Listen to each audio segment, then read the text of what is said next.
Session के 20वें सबक में खुश आमदीद। आज हम ज़रब के कानून मुबादला की बात करेंगे।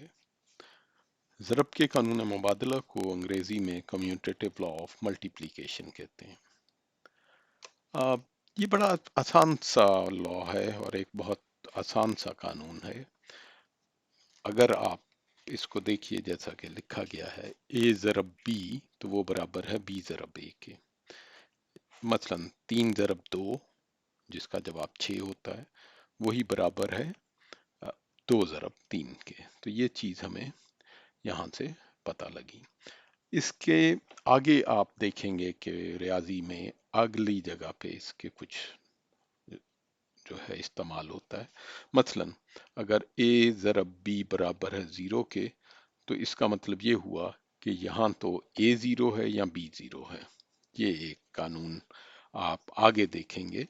आगे हम एक और चीज़ पढ़ते हैं जिसको हम कहते हैं कि फीसद में ज़रब का कानून मुबादला। आप देखेंगे कि फीसद, फीसद का मतलब है उर्दू में फी सद, सद 100 को कहते हैं।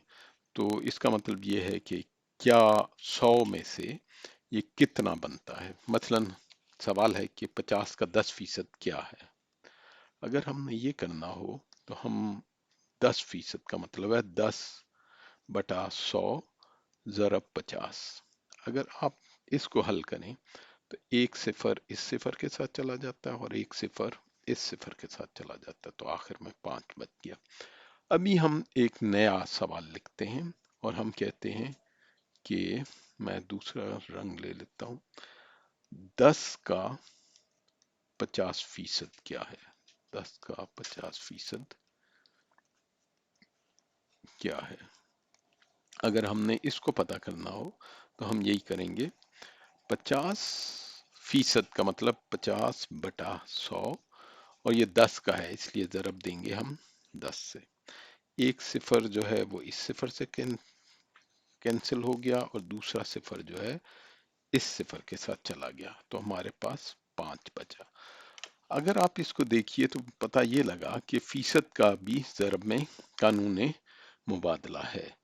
50 का 10% जो है वो 5 था और 10 का 50% वो भी 5 है। तो फीसद में भी ज़रब का कानून मुबादला है। इसके साथ ही हम आज का सबक ख़त्म करते हैं। अगले सबक में हम इससे आगे ज़रब के कवानीन तक़सीमी की बात करेंगे।